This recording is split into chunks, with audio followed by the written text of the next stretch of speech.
Hello YouTube, so today I will be continuing my mini-series of reacting to all 30 NBA teams' off-season questions. So uh, I'm reacting to this a few days later than when the article came out, like probably a week by now. So we have more information. And today I'm going to do the Atlantic Division. So we'll start off with the Boston Celtics up here. And the question is, can they fill their need of another playmaker? Yeah, at this point, they didn't really have a playmaker. They had Marcus Smart, but obviously, recently Malcolm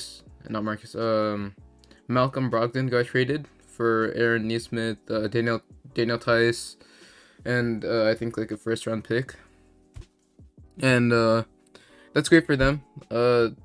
So they obviously just did fill their need for another playmaker.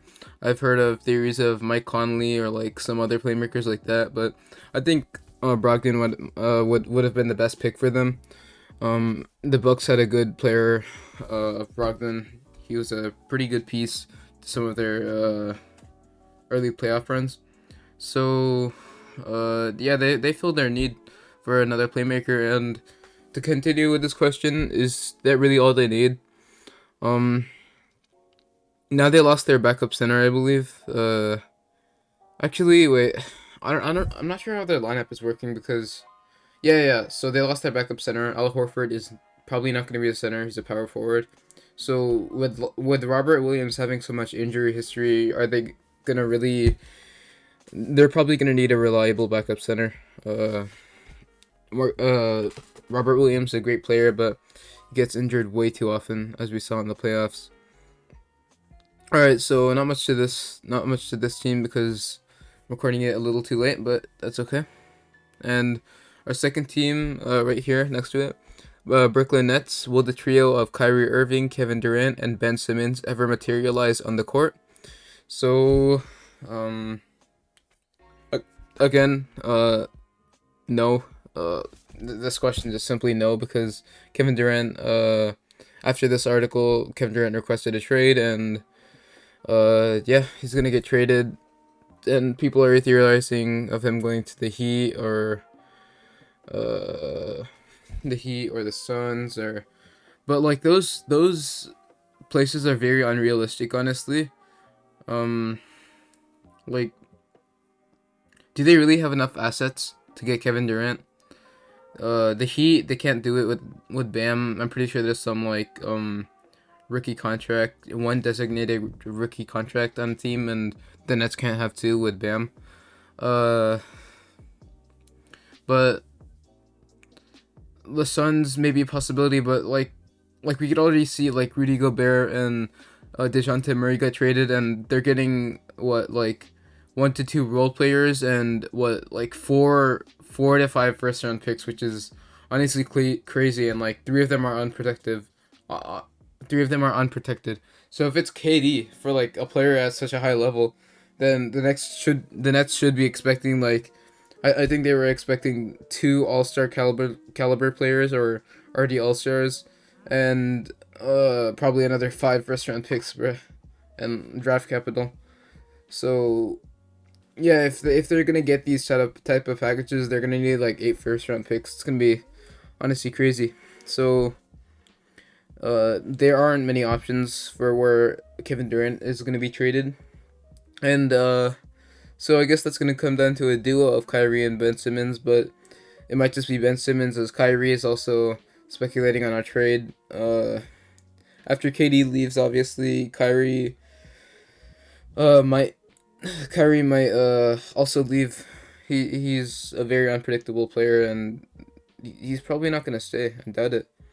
He's probably gonna trick everyone and just go. But like, people are already prepared for that.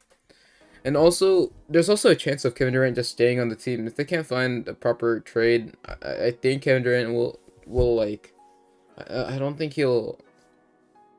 I think the Nets will satisfy him in some way, but that's if he doesn't get traded.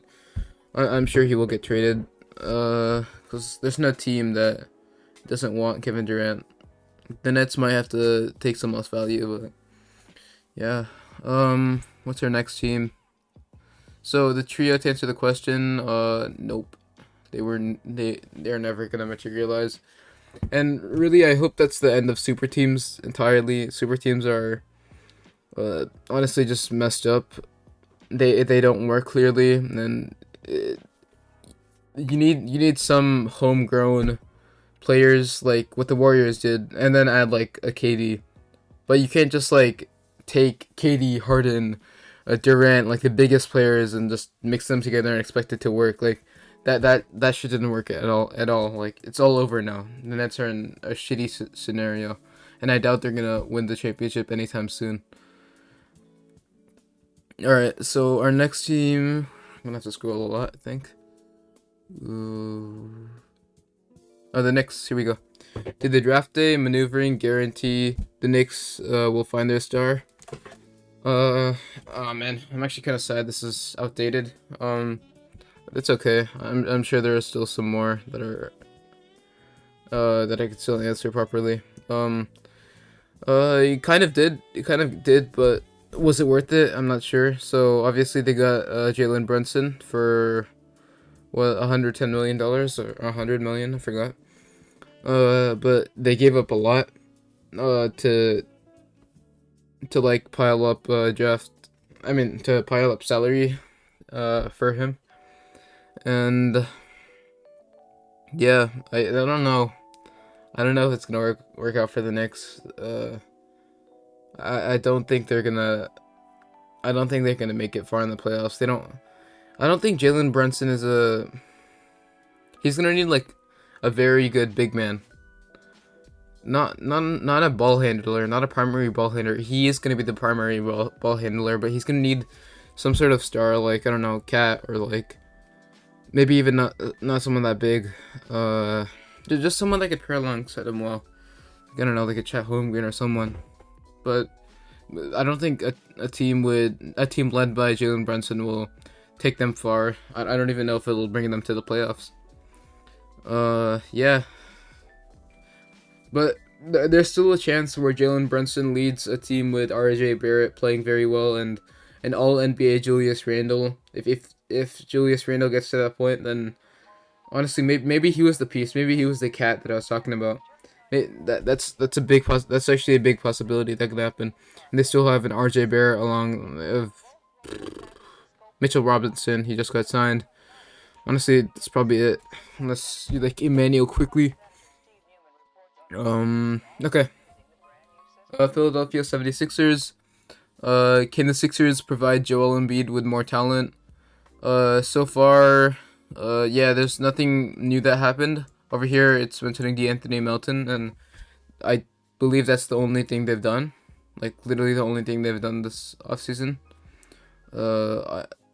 So they're on pace to just be the same team, which isn't a bad thing, but actually it is kind of a bad thing. What will they need more? I'm sure they'd try to develop Tyrese Maxey. Maybe try to... They've got shooters. Not sure. I'm not even sure what they need. Maybe they just need to figure it out and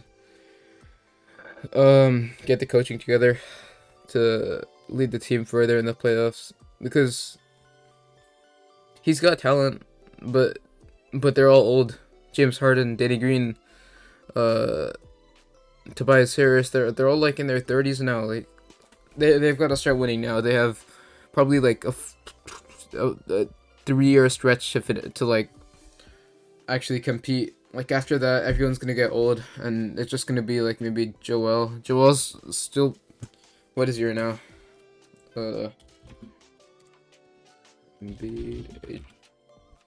He's 28 already. Jokic on the other hand, what is he? Jokic. He's 27. Alright, that's not a big difference then. I remember him being 25, but that was 2 years ago. But yeah, they don't have much time. They've got to start doing something very soon. The Sixers. Yeah, and they've got to figure it out with James Harden, man. James Harden's just not gonna. They can't expect too much from him at this point. He's been doing terrible. Is that all? Oh no, we got the Raptors. Almost forgot. Is that all though? The Nets, Knicks, Celtics, Sixers, the Raptors. Okay. All right, last one. Toronto Raptors. How will the Raptors handle looming extensions? Um. Oh yeah. First of all, Masai Ujiri, actual legend. He's a very good GM. Is he not a GM? All right. I don't really care. I think he was a GM. All right. Never mind. So yeah, obviously they've gotten Scotty Barnes. So how will the Raptors handle looming extensions? Uh. Yeah, so it seems like a formality that they will sign Freddie and Pascal Siakam again. But also many are theorizing of Kevin Durant being traded to them. For like what OG Anunoby, Gary Trent, and like 5 first round picks, but that's like very close to the package Dejounte Murray or Rudy Gobert got. Like they're really gonna need to give up probably like a Scotty Barnes, at least a Scotty Barnes, and like a lot more than that. Like probably like 7 picks, honestly. Yeah, so that's it for the not Central Atlantic Division. No, there weren't many questions that were unanswered. Like most of them were answered, but it was still fun looking over it. In the next in the next part of it of this series, we can do the first one that pops up that I haven't done. All right, Southwest Division with the Dallas Mavericks. All right, that's gonna be fun. All right, I'll see you guys next time. Bye bye.